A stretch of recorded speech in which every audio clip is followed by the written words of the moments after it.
Welcome to Living in Oneness. Greetings, everyone. I'm Stephen Dynako, Program Director for the Conscious Business Enterprise, a division of humanities team. And today's Living in Oneness program is elevating spiritual consciousness through the Joseph Communications. My guest is Michael Reccia, who has worked as a spirit medium for over 30 years. Now, 11 years ago, as Michael's mediumship began to evolve, he made a link with Joseph, a highly evolved spirit guide, and began to bring through what is now known as the Joseph Communications. Now, Joseph has lived and died many times on Earth and has moved into and through the spirit worlds. Yet Joseph is so deeply concerned about the fate of the individual, of humankind, and of the Earth that he has chosen to return and to deliver vital information from the viewpoint of his higher realm of consciousness through trance medium Michael. To date, Joseph's communications have been collected into 6 books, and Michael considers his delivery and promotion of the Joseph Communications as his life's mission and as his most important contribution to the elevation of spiritual consciousness. So Michael, welcome to Living in Oneness. Thank you, Stephen. Great to be here. Lovely to have you here. And let me just start with saying that, as a medium, your work is about connecting spirits or connecting two spirits to bring their messages to the human realm.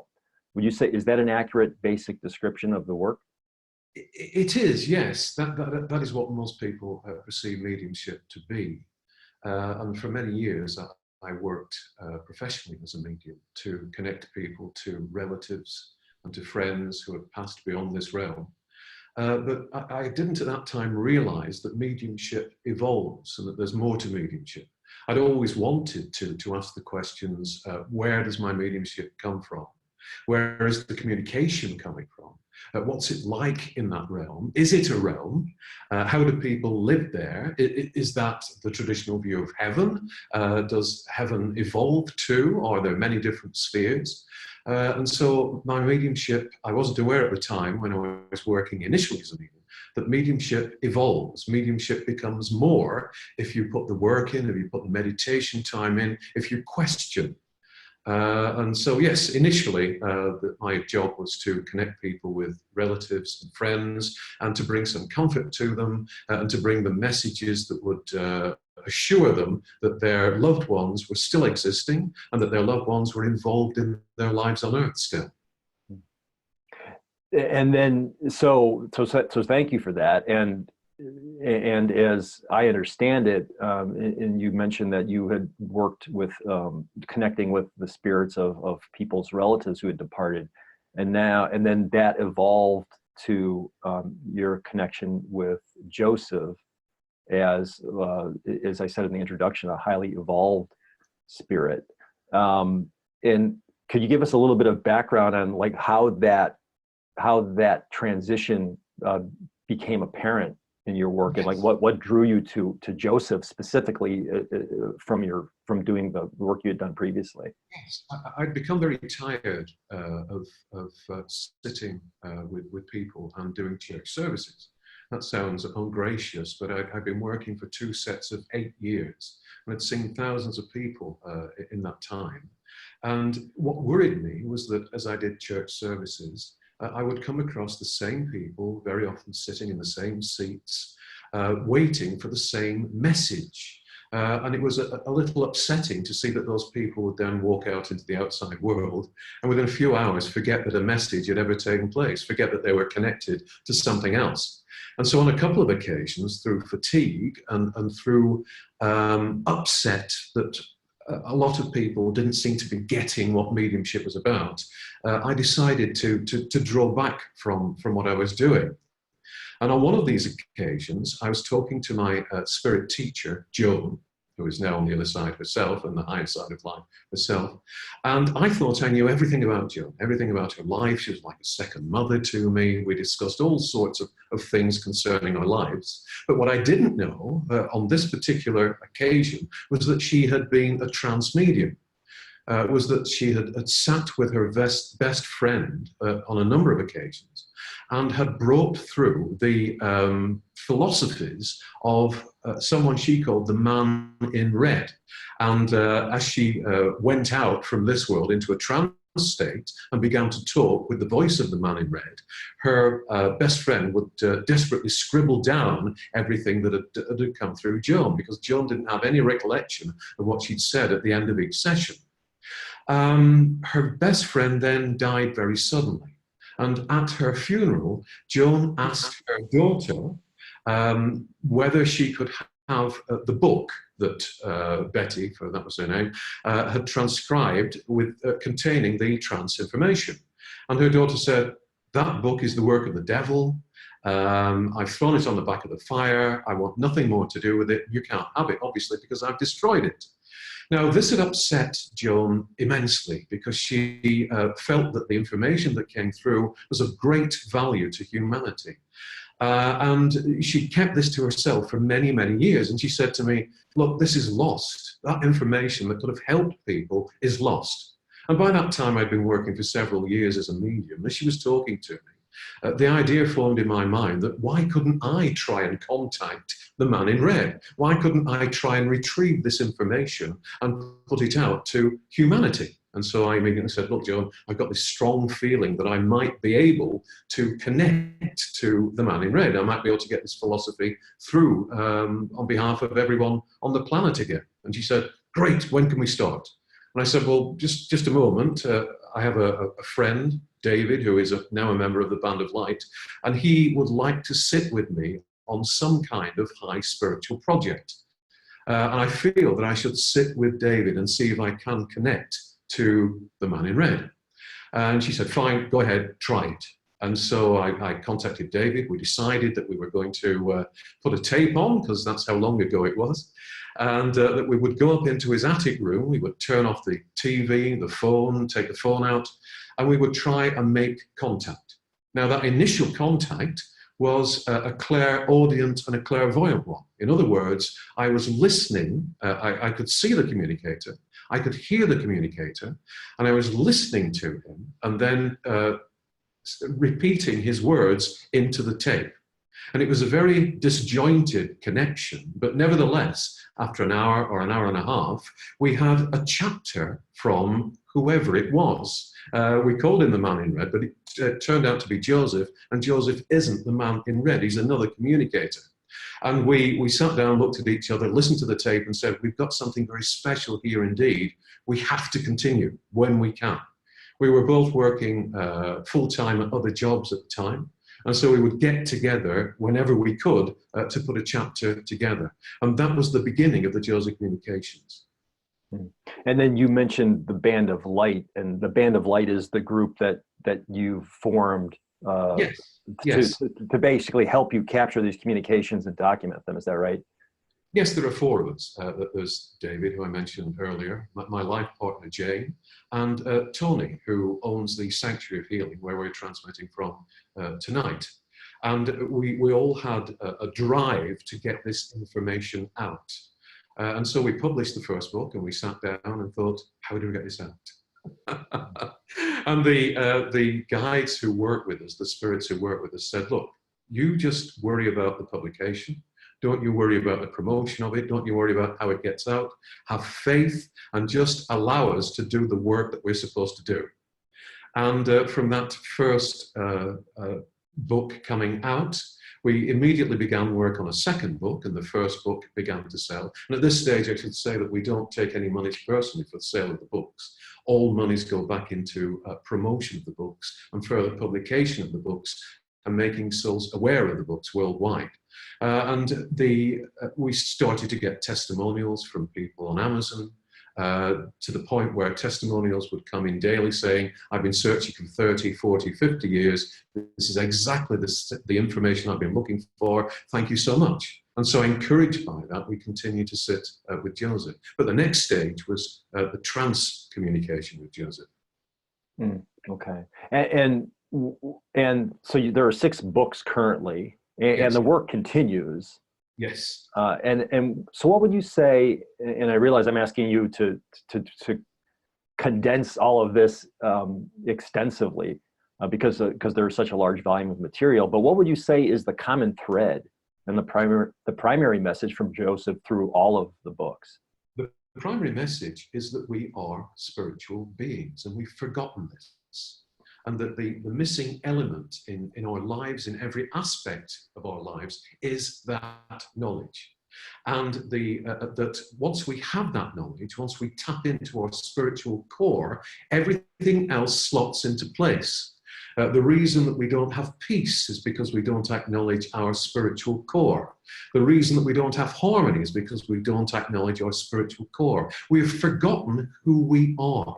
We've forgotten that we're just moving through this world in order to experience, that we are spirits on a material journey, not the other way around.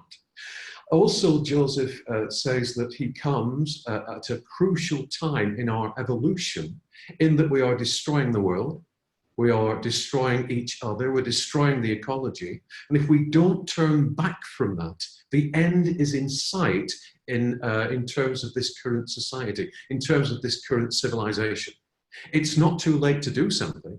And he advocates that once we've discovered who we are, and once we are able to tune into who we are at heart, that we bring out light energy from our heart, stream it out into the world, stream it out to each other, and begin to reset the balance from negativity, the negativity that you see around us on earth at the moment, to a positive, spiritual, harmonious aspect, and a recognition that we are each a part of each other and each part of the one.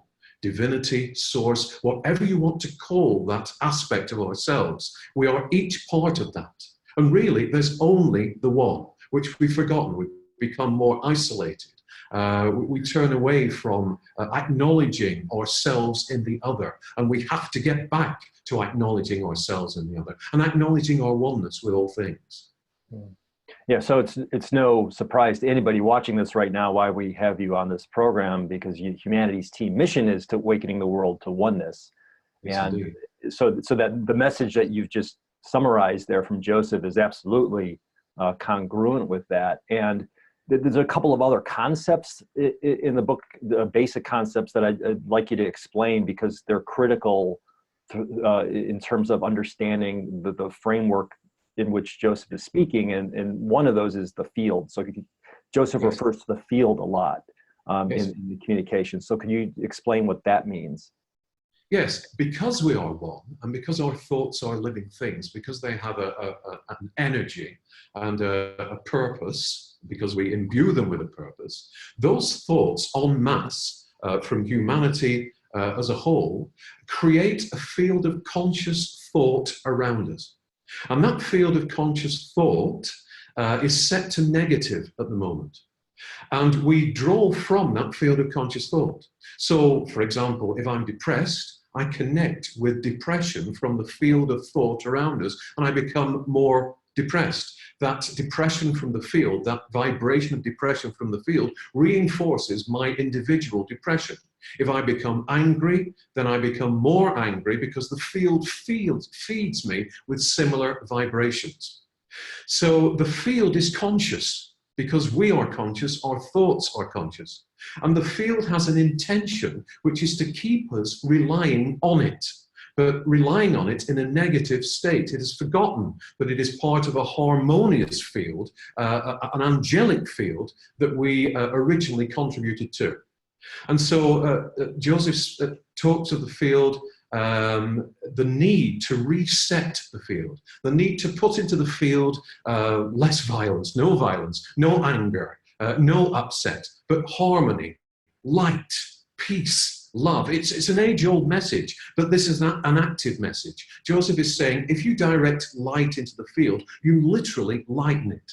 You literally make it more harmonious and less negative. You literally work to reshape the world and to reshape the way that we think about the world into a more harmonious state. So the field is around us all the time. We don't do anything in isolation, because we're the same thing. We are oneness. And so anything that we think contributes to the field of human consciousness, and the field in return, like attracts like, pays us back with more of the same. So Joseph is suggesting that we begin to turn our thoughts over, begin to turn them from negative into positive, to say, today is going to be a harmonious day. Today is a harmonious day. Today is a peaceful day. Today is a loving day. Today is a day when people do put down their weapons. Today is a day when people start to respect each other. Today is a day when people start to respect the animal kingdom.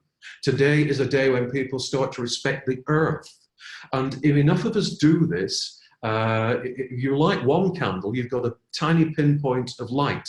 But if you light millions of candles, you've got a blaze of light that illuminates the field and changes it, and changes our perception here, and changes our experience here from the largely negative experience we have at the moment into a positive one. So if you could indulge me for a moment, just so that we can get a really good understanding of what the field is, and if this is not the best analogy, forgive me, but I'm thinking what comes to mind is like the soil. And if we take a plot of soil and it's filled with nutrients, it will be able to grow plants, and it will be able to grow them abundantly. However, if we pollute that soil and put toxic things into it, it isn't going to be able to grow those plants with the same abundance. And when I'm hearing you describe the field, it sounds very much like it's up to us to fertilize it, if you will. I mean, would you say that's that's an excellent analogy, Steve. Yes. Yes, it is up to us, and that's another key message from Joseph. We can't just read the books and then do nothing. We have to read the books and do something in conscience. We have to work daily. We have to put something in. And we have to say to ourselves, I'm not helpless. I am equal to every other spirit that walks this earth, every other soul encased in flesh that walks this earth. And so I can make a difference. I am making a difference. I am drawing the light from inside to, as you say, fertilize, illuminate, to put nutrients back into that soil of the field. And I am changing things. And just as I talked earlier about depression attracting depression, or anger attracting anger, the light attracts the light.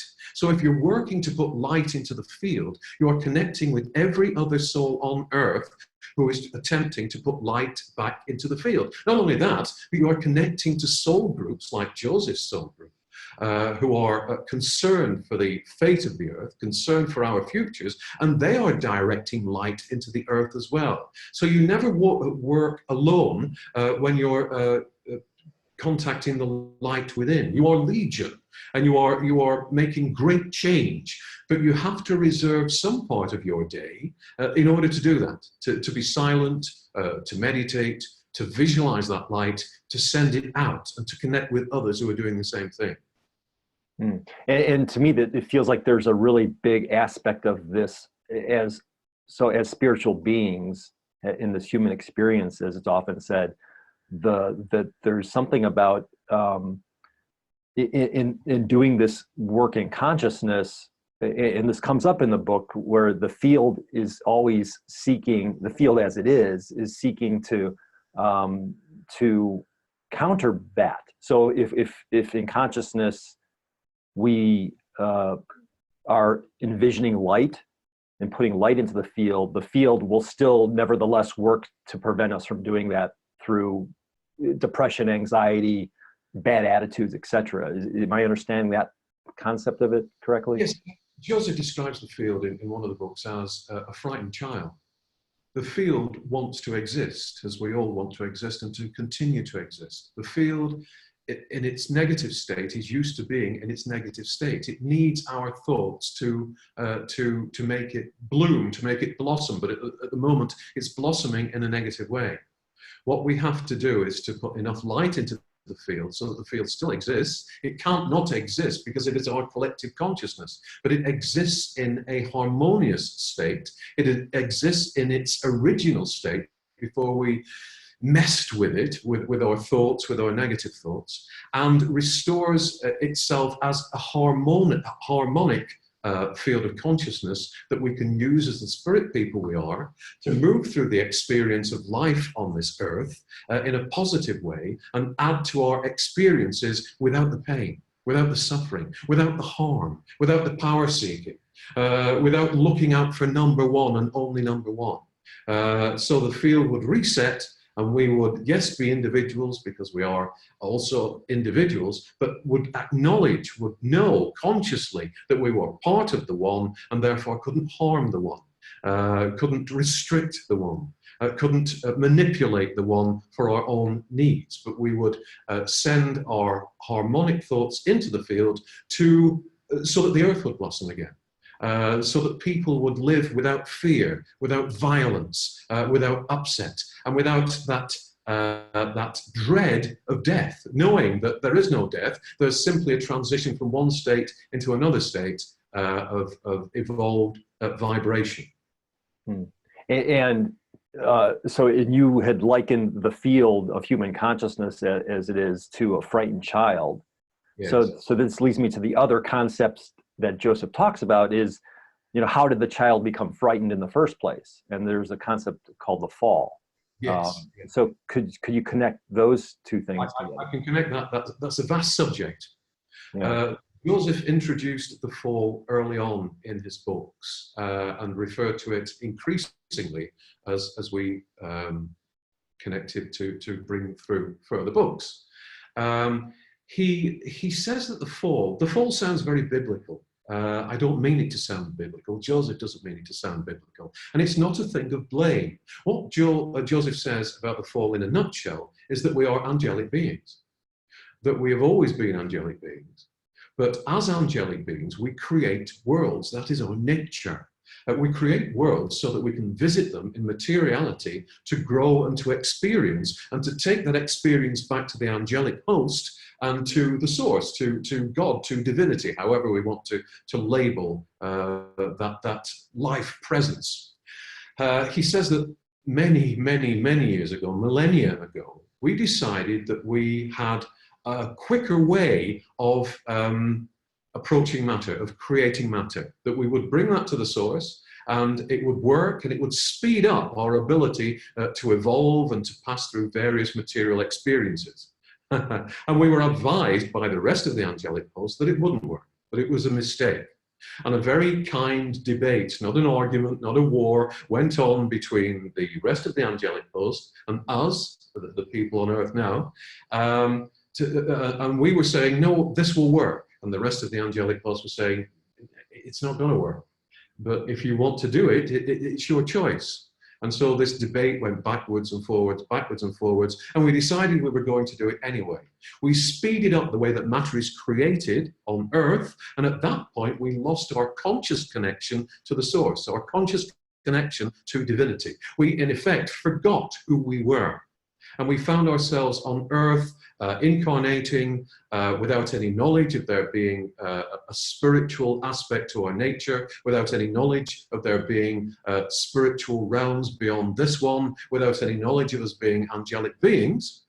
And because we were then drawing on field energy, the energy of the field, the collective field of human consciousness, rather than divine energy, we began to look after ourselves. We began to look out for ourselves.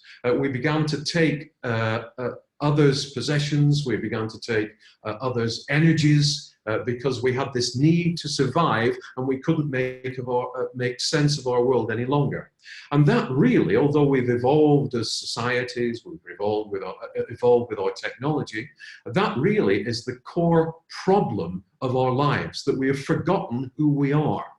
And the message from Joseph is, look, you are still investing subconsciously in this experiment to speed things up that we call the fall.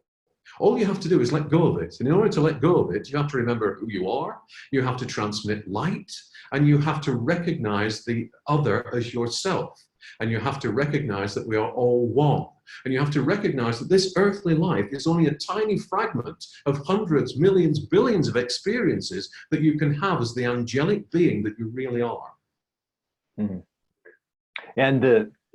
And this what comes to me as you describe all of this is that, because there was something you said earlier about that there is really one field, we are all one, and then this field of human consciousness is it sounds like it had self-separated, and that's where like a lot of our problems are coming from, because as humans in this experience feeding negativity into that field, we continue to affirm the illusion of separation. Yes, we certainly believe that we are this flesh, and we don't believe that we extend beyond this flesh. But we still function as the angelic beings we really are. We still function as creators. And so every day we create.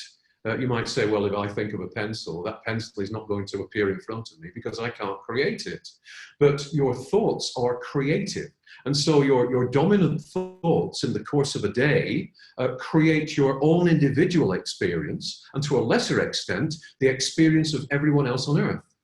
So we have to examine our days and say, what sort of a day do I think I'm having? Do I believe myself to be happy today? Do I believe myself to be sad today, to be angry today? Do I believe myself to be in a bad state today, in a bad position today? And what do I believe for tomorrow? What am I putting into the field today that will activate tomorrow as creative thought? Am I thinking tomorrow will be more of the same? Am I thinking next week will be more of the same? Am I thinking that I'm growing old, that I'm losing my faculties, that I'm becoming ill? And all these creative thoughts have power. And we are what we believe ourselves to be, both individually and collectively. And the field is still part of us. It's sentient, yes, but it is in its own right, but it is part of us. And we contribute, like putting savings in a bank daily, to the field of human consciousness. So Joseph is saying we have to examine our viewpoint of life. What do we want to create? If we want to create a perfect world, we can do it. If we want to create a world without pain and suffering, we can do it. But we have to acknowledge the mechanism involved, and we have to employ that mechanism, activate that mechanism on a daily basis in order to get the results that we want. You know, and one of the things that struck me in the books and in reading Joseph's communications, and you also shared with me some of your trance sessions that you've done in public, and one of the things that really strikes me is that this our choice to feed positive thoughts and to send light to the field is really not difficult. No. That it actually it's simple and it's elegant, versus being complicated. And there are things that come up in your public trance sessions that you've done where Joseph has said that if something feels or appears too complicated, just question it, because that's the field contributing the negativity back to us. Yes. And there's a good point here in that we actually operate from two minds. We have two minds as spiritual and material beings, physical beings. We have the head mind, which is the one that is most connected to the field, this complex computer that is always in fight or flight mode, that is always seeking to help us survive. And we have the heart mind. And the heart mind here that we can reach through meditation connects us to divinity, connects us to source, connects us to each other, and brings us the right impressions. So we have to start living from both minds, and we have to infuse the head mind with thoughts from the heart mind. And Joseph says, as you said, Stephen, that if it's complex, then it's head mind. And the head mind loves complexity. The head mind seeks to be logical all the time, won't make that leap into spirituality. And so loves a conundrum, loves things to be complex. Why would our source make things so complex for us to understand? If we are part of all things, why can't we understand all things? And we can understand all things if we strip away the layers of complexity that are around us and discover our spiritual core. So yes, if it's complex, you have to ask yourself, if you're reading any spiritual book, if you're looking at a spiritual passage or looking at a spiritual video, you have to ask yourself, is this right for me, including the Joseph communications? Is this right for me? And you have to answer that question, not from the point of view of your physical mind here in the head, but from here. To become silent and to ask the heart center, to go into that chamber of love that is within the heart center and say, is that right for me? And if the answer is no, throw it out. Is this too complicated? If the answer is yes, throw it out. The keys to understanding our spirituality, the keys to understanding what we are, lie in simplicity, not in complexity. The complexity comes from the field, comes from our contributions to the field, and comes from us being used to living from the head mind and not from the heart mind, not acknowledging the heart mind at all. And I'm curious, so in your communication of these messages and through meeting people and doing public demonstrations even, I'm curious, because you said earlier in your career you found it frustrating that you were doing mediumship and you were helping people connect with departed loved ones, for instance, and it was frustrating because they didn't. There wasn't a practical application of the messages, you know, once they left the synagogue or the church or what have you. And I'm wondering, like, and with Joseph's messages and the way that you've communicated them through your sessions, how are you experiencing people responding to them? That might be different from what you had experienced earlier in your career when you were doing the work with, let's say, individual spirits. We're finding that people who read the books want to get beyond the messages that come from relatives. It's great to hear from your mother or your father or your grandfather, and it's great to know that they're involved in your life and know what's happening in your life, but that doesn't help mankind. It doesn't help to change things here. If you look at wars, we're still at war with each other after countless millennia, and we've got new and better ways to destroy ourselves. And we sort of put a cap on wars every so often, don't we? We say there's peace there now, but peace for how long? Peace is never lasting because it comes from a physical connection in order to create peace, not a spiritual one. And we find that we receive testimonials all the time from people saying, this is what I'm looking for. I'm sitting in my home, I'm sending out the light. I've joined with other people who are sending out the light. And this feels right for me. I find it simple to do. I find that I can change the way that I react with other people, the people around me. I find that if I put light into the situations that are awkward in my life, then they melt away. I find that if I put light into situations with people who perhaps don't like me and I don't like them, if I send that light out to them, they react to me differently and me to them differently. And so we get testimonials that say this is a way of life that makes absolute sense for me. This is a way of life that works. Because Joseph always says, look, don't just read the books. Go away and prove it to yourself. If it works for you, that's fine. If it doesn't work for you, that's also fine. I'm not here to imprint a religion on you. I'm not here to imprint a way of life on you that you don't like. Try everything that I've said. Prove to yourself that it works. If it works for you, if you're comfortable with it, continue to do it. If you don't like it, if you find that there is some other philosophy that is good for you, go with that philosophy and put my messages aside. However, he does make the warning that we are, as the news stories recently seem to be telling us, we are heading for cataclysm if we don't change. So whether it's from the Joseph message or whether it's from some other spiritual message, we need to make changes now.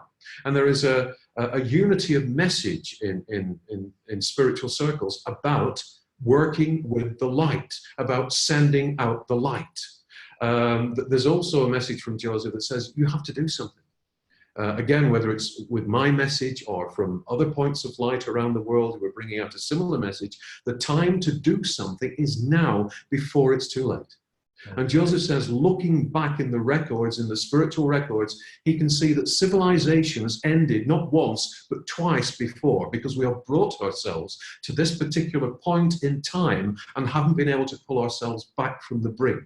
And so things reset, and off we go again for countless other rides on the merry-go-round, not realizing who we are and not realizing that we can get off if we want to. And so this process, because it isn't complicated, so let's affirm that. And this process of us sending or putting light out into the field or into our situations, into our relationships, just speak to the different suggestions that you have and Joseph has had for doing that. Sorry, I didn't hear that last bit. I just curious to speak, if you could offer just the suggestions for how does one send light or put light into a situation or into the field or into a circumstance? What are and granted, it's simple. So what is the simple processes for doing that? Well, the first simple process, and this might be more difficult for the younger generation than someone of my generation, is turn off the noise. Turn off the TV, turn off the radio, turn off the mobile, shut the door, make sure that people can't contact you. Sit in your favorite armchair and become quiet, become peaceful. And then move your consciousness in your imagination from here down into the heart. And people will say, well, how on earth do you do that? Well, for example, you can imagine that your mind, the center that you usually work from, is perhaps a circular room. And in that circular room, there are TV sets. And the TV sets are each showing a different station, a different channel, and they are turned up to maximum volume. And all you can hear in that circular room as you stand in your imagination, in your own head mind, is noise. You need to get away from that noise. And you look to the center of this circular room, and you find in the center of that room a hatch, a circular hatch. So you turn the wheel on the hatch and you open the hatch and you see that there's a spiral staircase going down from the room of the head mind. And so in your imagination, you take a trip down through that hatch, down the spiral staircase, and you find yourself in a completely different kind of room. You find yourself in a room filled with light, in a room filled with silence. And in that room, there is a single armchair. Perhaps it's an exact copy of the armchair that you're actually sitting in the physical world. And there is a big screen in front of you. And the hatch gently closes above your head, and you're in this room of silence. You can feel the love, you can feel the light in that room. And then when you're comfortable, you project onto that screen what you would like to do in this particular meditation. Perhaps there is a particular country where there's a conflict and you wish to send light out into that conflict. And so you could put a globe on that screen of the world. You could turn that globe in your imagination until you come to the country that you want to concentrate light into. And then you see from your heart center, from your center, light streaming out. With every in-breath, you feel yourself filling with light. With every out-breath, you see the light shining itself into the screen and illuminating the area that you want to illuminate. Now, there's an important aspect to this. You can't do this with bias. You can't say, I'm going to illuminate 10 people, but I don't like the 11th. We are all one. We cannot judge as to motives. We cannot judge as to why people are as they are. They are all affected by the negativity of the field. And so you ask that that light is sent into that country to help wherever help is needed. And to create, we are not trying to change souls from within. What we are trying to do is create that room of light that you are experiencing in your heart center, in your imagination, in your meditation. That room of light around souls in troubled areas. That room of light around souls who feel that violence is the way, or power seeking is the way, or greed is the way, or cruelty is the way. We are not changing them from within. We are putting around them this room of light so that eventually there is so much light that it affects their heart center, and they begin to think, should I be working in a different way? Should I put aside my violent ways? Should I put aside my controlling ways? They are listening to themselves. But in order to listen to themselves as the spirits that they really are, they need to have that light around them to ignite the spark within them once again, to ignite their own light so that they can listen to themselves and make choices based on the light, not on the negativity of the field. And so having done that, you can do that with the globe, you can do that with a sick relative, you can do that with a pet, you can do that with yourself. You can illuminate yourself and ask to be shown the way from your higher self, from your core, your angelic core, in certain challenges in your life.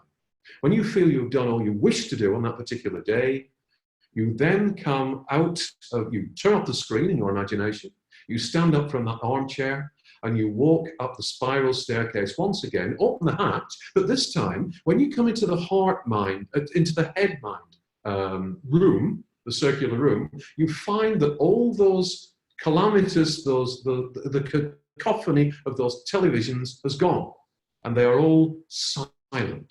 They are all peaceful. And that is what you are bringing out of your meditation into your daily life. There are many other examples of how you can do this, but that's perhaps a nice one to start with. Yeah, that's beautiful. Thank you for that, Michael. And and I'm noticing the importance of the truth that the light doesn't discriminate, and therefore it isn't up to us to discriminate how we are visualizing the light being projected out from ourselves to others. Yes. Sorry, our light has no power if we discriminate. We have to send out and embrace everyone. A vital part of Joseph's message is that we all have to get out of the false situation. And it's great that we talk about ascension a lot these days, but some of it seems to be conditional ascension, as though people will elevate in consciousness, certain people, and certain people will be left behind. We can't do that. We are all part of the same thing. And so we have to reach that hand down and reach that hand up and be pulled out, all of us. And not until every soul has been extricated from the effects of the fall, will that work for light stop. And will that connection with soul groups like Joseph stop? Because they feel that grief that we are suffering here. Everyone is suffering here. From the person that you think is the most sainted person to the person that you think is the most evil, in inverted commas, person. They are all suffering as a result of that experiment that went wrong so long ago. And so we have to take every soul back to its original angelic state. We have to educate each soul, re-educate each soul, cause each soul through the transmission of light to remember who he or she is. And only then will this work rest. Only then will the soul group move on. And only then will we move on. So we can't have selective ascension. We have to have universal ascension. Love for every spirit, and love for the earth as well, and love for the animal kingdom. The source that we are doesn't make a distinction between a human being and a cow, or a human being and a squirrel, or a squirrel and a leaf. There are no levels of importance to divinity. Divinity is divinity. Divinity flows through all things. So all things in our terms, in our confined terms, are equally important to divinity. And that shows us that we need to have respect for all aspects of creation. From the cow to the squirrel to the leaf, and even to the things that we create that seem to be inanimate, because they are built out of creative spiritual molecules, and we've imbued them with a purpose, and we've imbued them with a vibrational signature.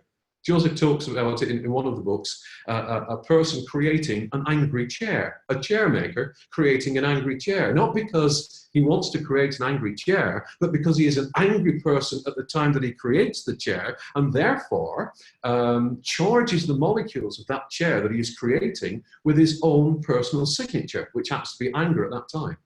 So we have to be we have to cooperate with things in a harmonious way. We have to understand that everything is a part of us and we're part of everything. And we have to have equal respect for all aspects of creation and for all souls, no matter what they appear to have done from the viewpoint of our earthly justice system, our earthly mind.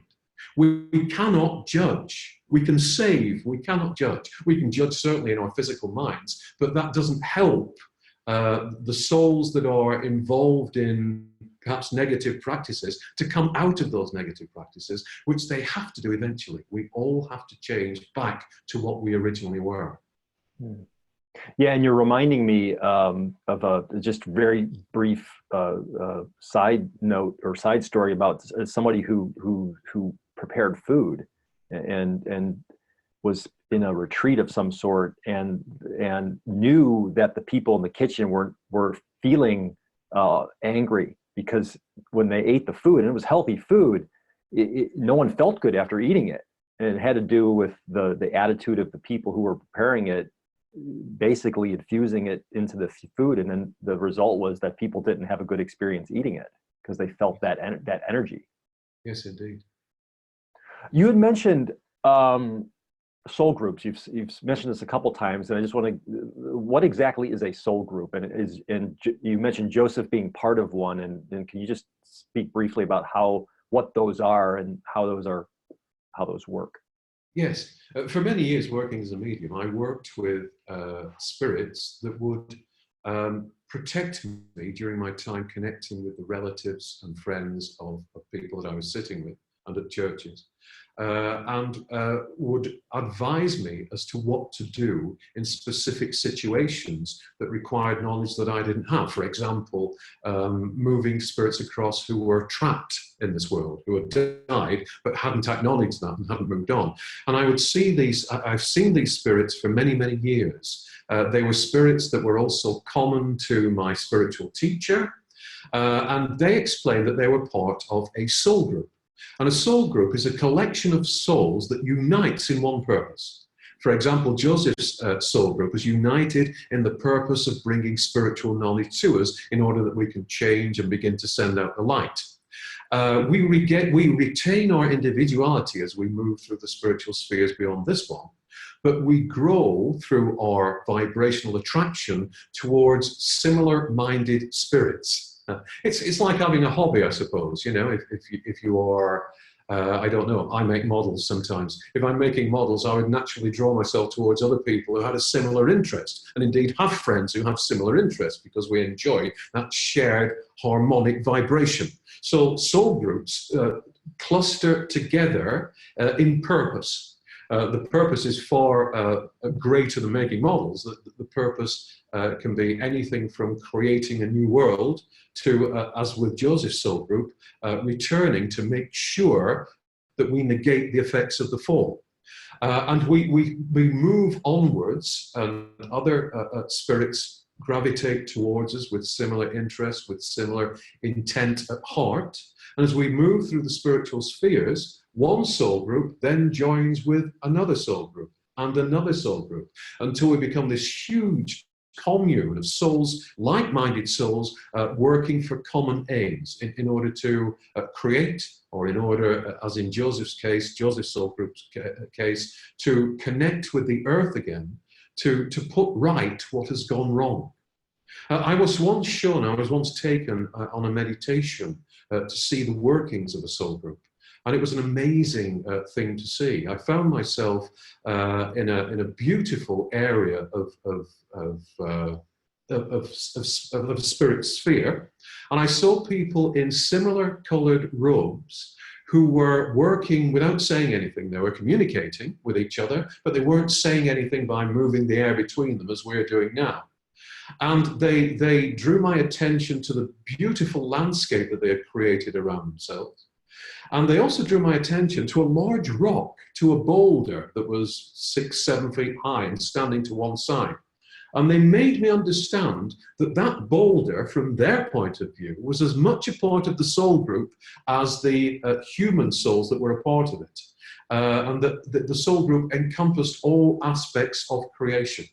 I also saw, I looked up into this wonderful blue sky and saw streaks of color coming towards me and then flying past me. And I asked what these were, and they said they're people.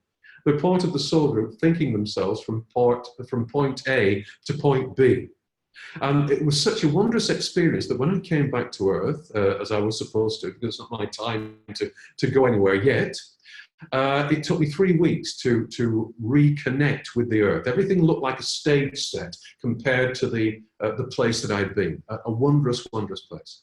Now, Joseph is a spokesperson for a soul group of millions, composed of millions of like-minded souls. There has to be a focus, he explains. There has to be a focus. People expect a focus in the books. They don't want to be addressed by millions of souls. They want to be addressed by one person. And he was elected, if you will, as the most articulate person to put across that message. But it is a message that runs through the entire group in total harmony. Yeah. So, and Joseph, and let's get into a little bit of the process that you experience bringing Joseph in. And I'm assuming that, can we say that that the words mediumship and channeling are essentially the same thing? Is there a difference there? Or mediumship tends to be the process of bringing through relatives, friends, advice from people who are close to the people that they wish to connect with on Earth. Channeling, hopefully, if it's done right, tends to be the philosophical side of spirituality and involves connecting with a higher level of consciousness, a higher level of purpose, in that the messages that come through are not, yes, they're for the individual, but they're also for the entire humanity. They're for humanity as a whole.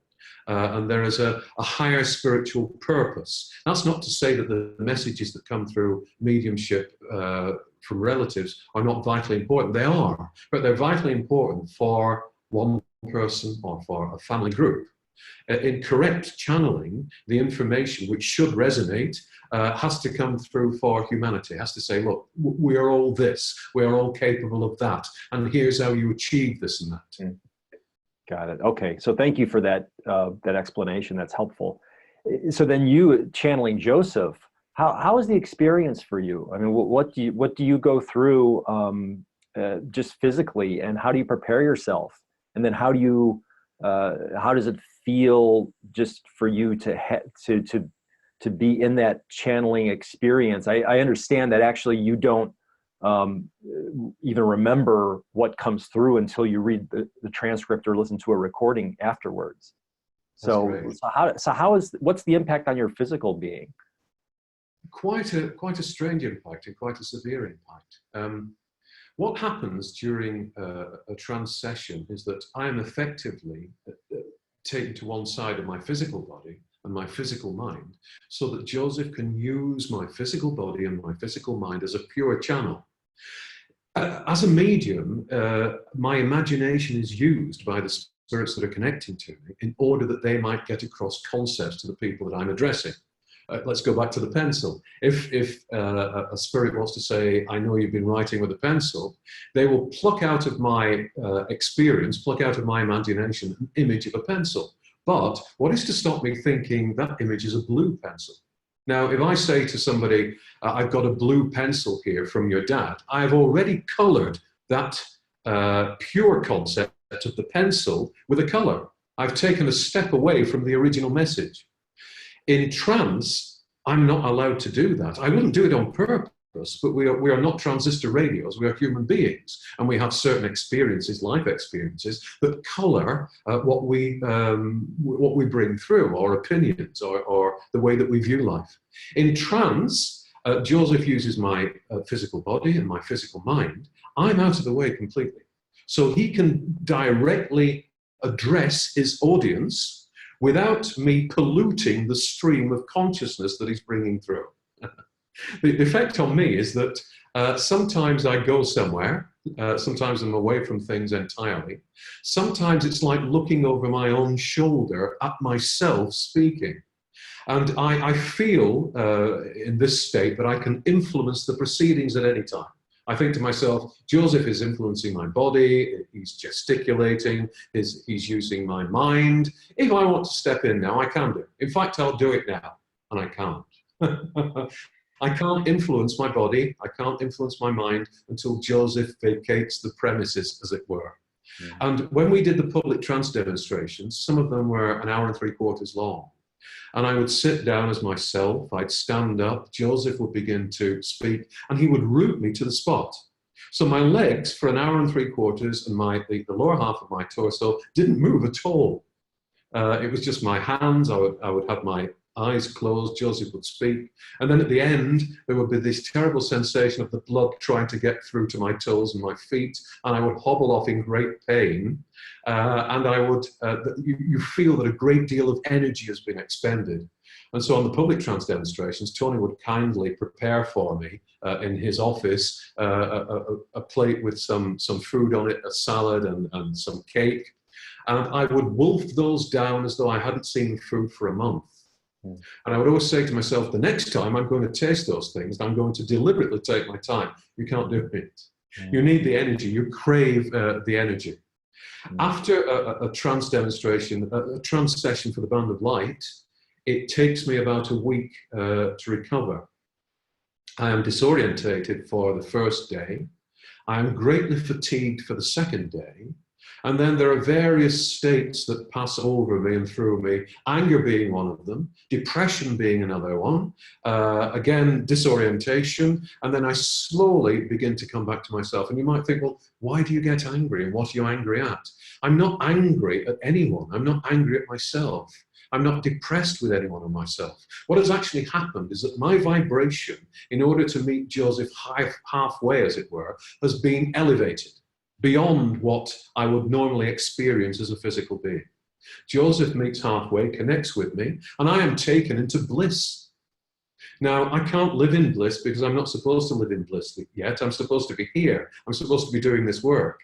So when I come back, when Joseph vacates the premises, I come back into my physical body and physical mind. The vibration of the earth, the vibration of the field seems, by comparison to where I've been, so thick, so tar-like, so pulling, so confining, that it takes me several days to adjust and to feel like myself again. We finished the last chapter of the new book that we are preparing for a January publication 5 weeks ago. But I'm still very much not myself. I still have a period during each day, and it can be a different period of each day, where there is extreme fatigue, or where my thoughts are jumbled, where I'm not quite connected to this world as I should be. With the last book, it took me 2 to 2.5 years to completely reinstate myself as what passes for sane in my case. Wow.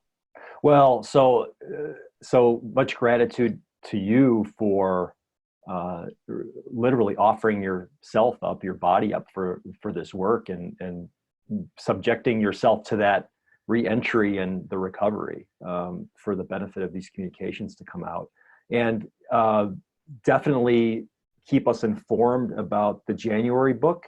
We'd love, of course, we could continue speaking about your experience and Joseph's messages all day. I'd love to.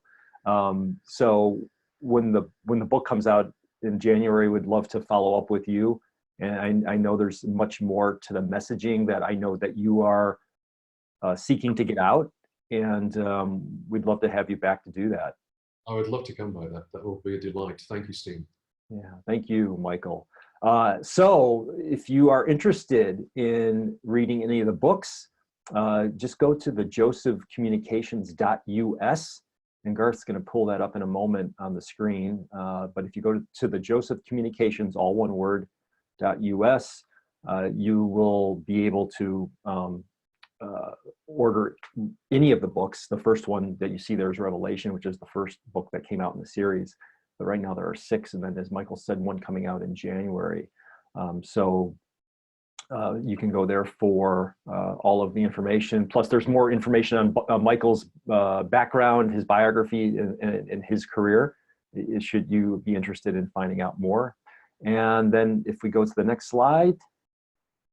Okay, so then as we finish up the program, just want to mention to you some of our other programming. As I've mentioned, I'm the program director for the Conscious Business Enterprise, a new paradigm of prosperity. We are a training and certification program offered by Humanities Team. If you want to find out more and are interested in our next class offering, go to cbenterprise.com.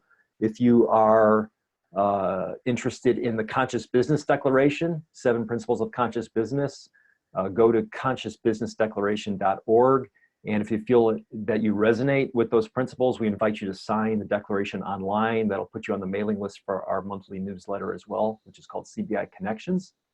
And then for the Humanities Team Oneness Declaration, these are universal principles of oneness that if you are interested in learning more, reading them, and if you resonate with these principles, you can sign that as well. Go to humanitiesteam.org to read our Oneness Declaration. And then upcoming programs. Next, Living in Oneness is with Kevin Adler on All In for the Homeless. That's on December 6th at 9 a.m. Pacific.